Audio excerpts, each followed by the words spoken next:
Viewer discretion advised. This is for educational and entertainment purposes only. The following is based on reported federal courtroom testimony from the Sean Diddy Combs trial, as documented by Inner City Press. The courtroom was thick with tension, like a storm about to break. Reporters sat in their assigned rows, pens scratching furiously, capturing every whisper.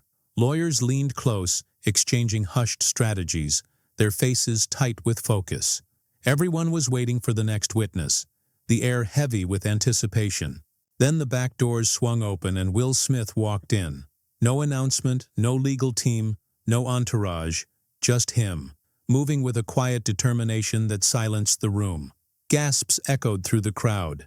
Even the judge froze, her gavel hovering mid-air, her eyes narrowing in surprise. For years, Will's name had been tangled in headlines, court leaks, and whispered audio recordings too disturbing to be made public. He had stayed silent, dodging the spotlight as rumors swirled around him. But something had changed. Maybe it was the sting of betrayal from people he once trusted. Maybe it was the endless rumors that refused to die. Or maybe it was hearing a secret tape played behind closed doors, one that shook him to his core. Whatever it was, Will was done hiding. He wasn't here as a Hollywood star, the charming, fresh prince or blockbuster hero. He was here as a man who had seen too much, carried too much, and said too little for too long.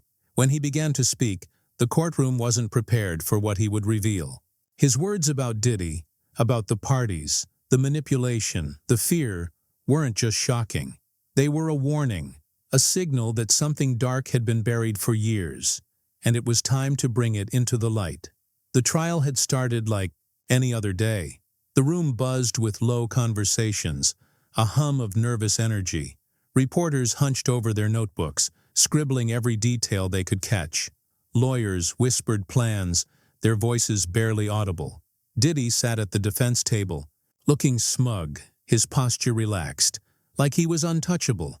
The next witness was about to be called when the side doors opened. Will Smith stepped into the courtroom alone. The chatter stopped instantly. You could hear a pin drop. Some people thought it was a mistake, a mix-up. Others whispered it was a stunt, a desperate grab for attention. But the way Will walked, slow, deliberate, his face stripped of the easy charm that made him a star, told everyone this was real. The judge raised an eyebrow, her expression a mix of curiosity and caution. Diddy, who had been lounging confidently, suddenly sat up, his body tense, his eyes locked on Will. Will didn't look at anyone. He didn't glance at Diddy, didn't acknowledge the reporters or the crowd. He walked straight to the witness stand, his steps steady but heavy, like a man carrying a weight only he could feel. "I wasn't asked to come here today," Will began, his voice calm but firm, cutting through the silence. "I asked to speak." The judge nodded, giving him permission.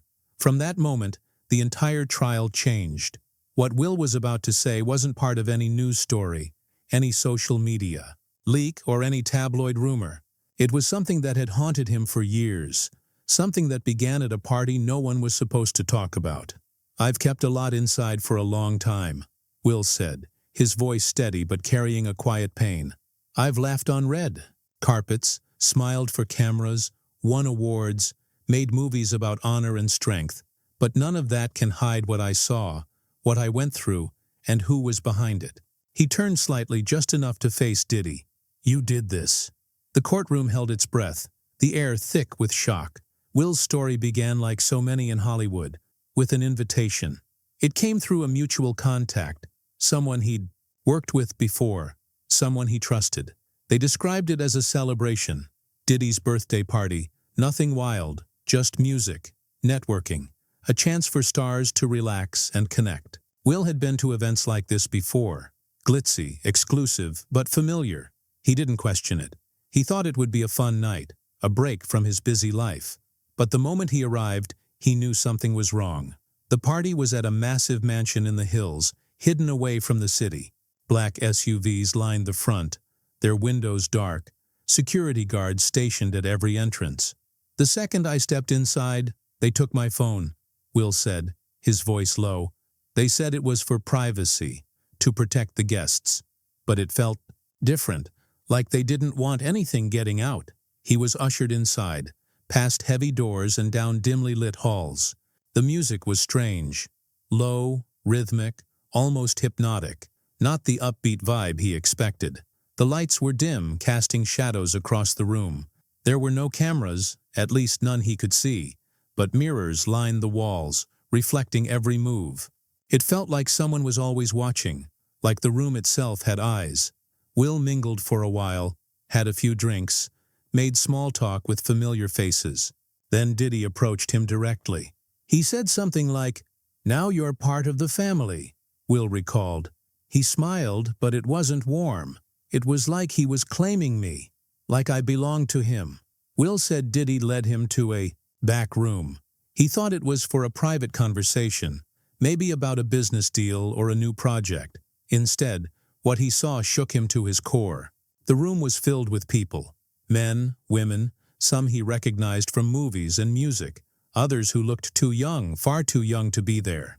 They were performing, not like a stage show, but in a way that felt wrong, unsettling, almost staged. For the onlookers, others stood around, watching, laughing, treating it like entertainment. Diddy was at the center, laughing too, like it was the most normal thing in the world. Will paused, his voice trembling slightly. "I didn't know how to leave," he said. And that was the point. Once you're in, you're in. A few days later, Will got a call from a blocked number. A voice said, "Hope you had fun, Fresh Prince," and hung up. He thought it was a weird prank, nothing more. Then an unmarked envelope arrived at his office. Inside was a flash drive. "I almost didn't look," Will said. "But curiosity got me. I had to know." The footage was from that night. It showed him sitting on a couch, looking out of it, laughing at something he couldn't recall. He didn't remember feeling that disoriented, but there he was, on video, looking like a stranger to himself. In the background, Diddy's voice said, "That's how we keep him." Will told the court, "I realized I wasn't invited to a party. I was initiated into something I didn't understand." That's when the manipulation began. More invitations came for other parties, other events. When Will declined, things started to change. Movie roles he was in, talks for, disappeared. People he'd worked with for years stopped returning his calls. Rumors spread online about his personal life, his mental stability, his marriage. "I knew what it was," Will said. "It was pressure. Diddy didn't need to threaten me directly. He made it clear that silence was the price of peace." For years, Will stayed quiet. He smiled through interviews, laughed off rumors, buried himself in work. But every time he saw news about others speaking out, Cassie, Don Richard, even Meek Mill's name dragged into the mess, he felt a pang of guilt. "If they're speaking, why am I still quiet?" he said. He looked around the courtroom, his eyes sweeping over the jury, the reporters. Diddy didn't just ruin careers, he said. He made people afraid to tell the truth. He built a system where fear was the currency. That fear was what brought Will to court. He paused, glanced at the jury and leaned closer to the microphone. "It wasn't just a video. It was a leash," he said. Every decision he made felt tied to that night. Invitations came through his agent.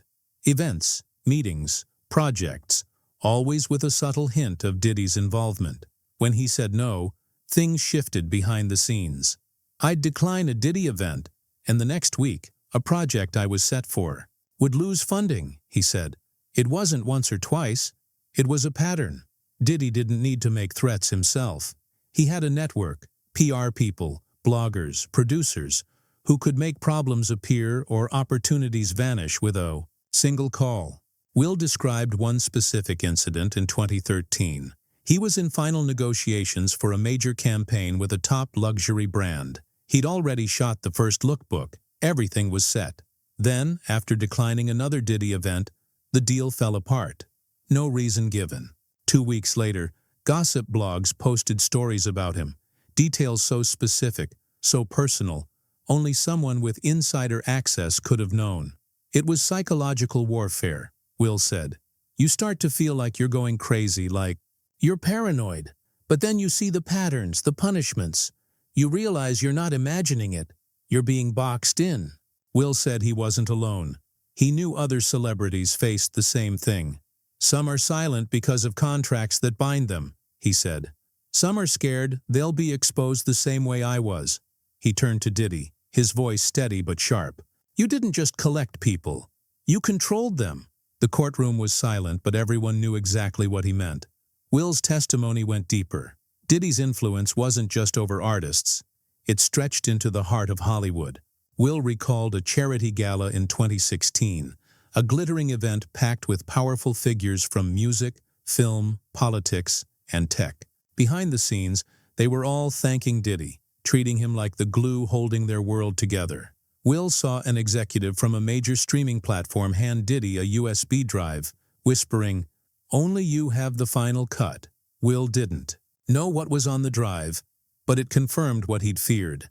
Diddy wasn't just networking. He was gatekeeping, holding power over careers, projects, and secrets.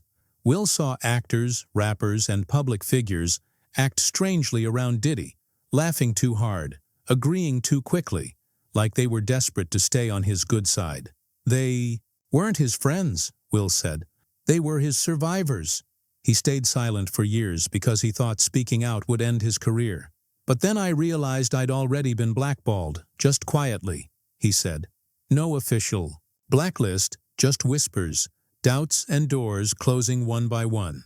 The only reason he stayed relevant was his fans, the public who refused to let him disappear.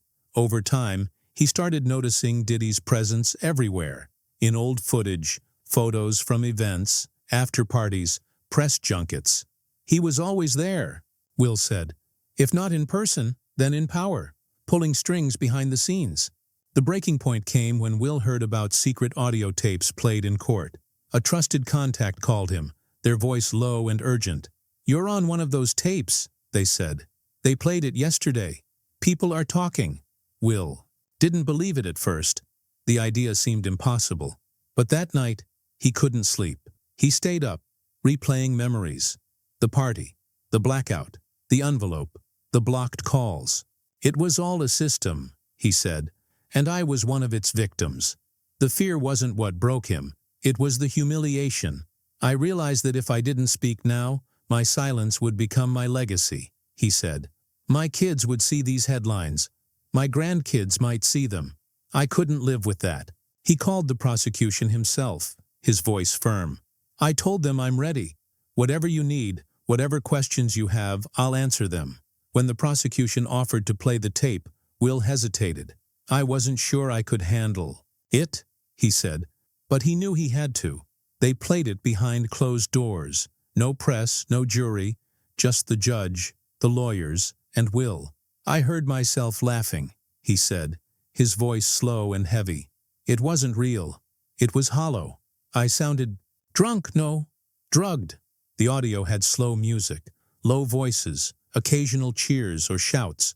Then Diddy's voice came through, clear as day, saying, "That's how we break them in." Will's name was mentioned while things happened he couldn't bring himself to describe. "It wasn't just humiliating," he said, his voice cracking. "For the first time, it was horrifying. There's a difference between being embarrassed and being stripped of your humanity. That tape took something from me." He paused, collecting himself, his hands gripping the edge of the stand. "I never consented to being recorded. I never agreed to be part of that. But Diddy recorded it. He kept it, maybe to use against me, maybe just to have it." Will said the tape explained years of unexplained anxiety, panic attacks during routine interviews, unease when certain names were mentioned. "I wasn't crazy," he said. "I was remembering something I didn't want to." The tape forced him to confront everything: the manipulation, the grooming, the betrayal by people who stood by and did nothing. What shook him most wasn't what he heard. It was what he didn't remember. He looked at the jury, his eyes pleading. "If you want to know how powerful Diddy is, ask how someone like me could be silenced for 20 years and not even realize it." When Will's testimony hit the media, it spread like wildfire. Clips from the courtroom went viral before the session even ended. Hashtags exploded. "Odd Will speaks," "Our freak off tape," "Off Diddy file." For the first time, the public saw Will not as a polished A-lister, but as a survivor carrying a heavy truth. "I knew speaking out would get ugly," he said, "but I didn't know how fast."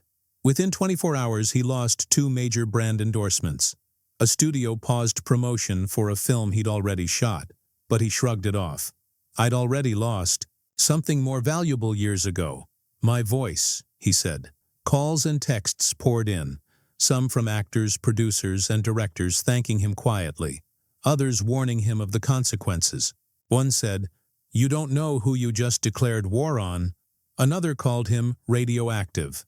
Will mentioned names like Kevin Hart, Meek Mill, and Lucienne Grange, but couldn't give details for legal reasons. "This isn't just a Diddy problem," he said. "It's an industry built on silence. Everyone's been trading in that currency for years." Will expected backlash, denials. Diddy's team claiming he was making it all up. "They'll say I'm bitter, that I'm covering something," he said. "But if I'm lying, why wait until now, when I have more to lose than ever?" He paused, letting the words sink in. The truth comes late, but it hits like thunder.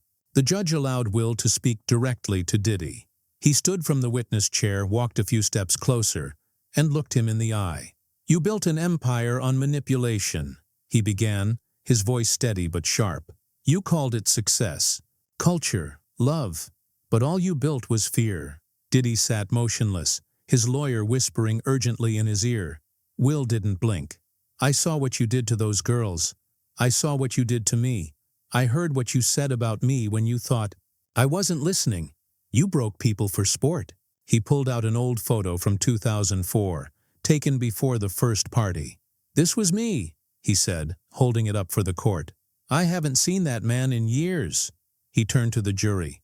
"If you think this is just about me, Cassie, or one night in some mansion, you're not seeing the whole picture.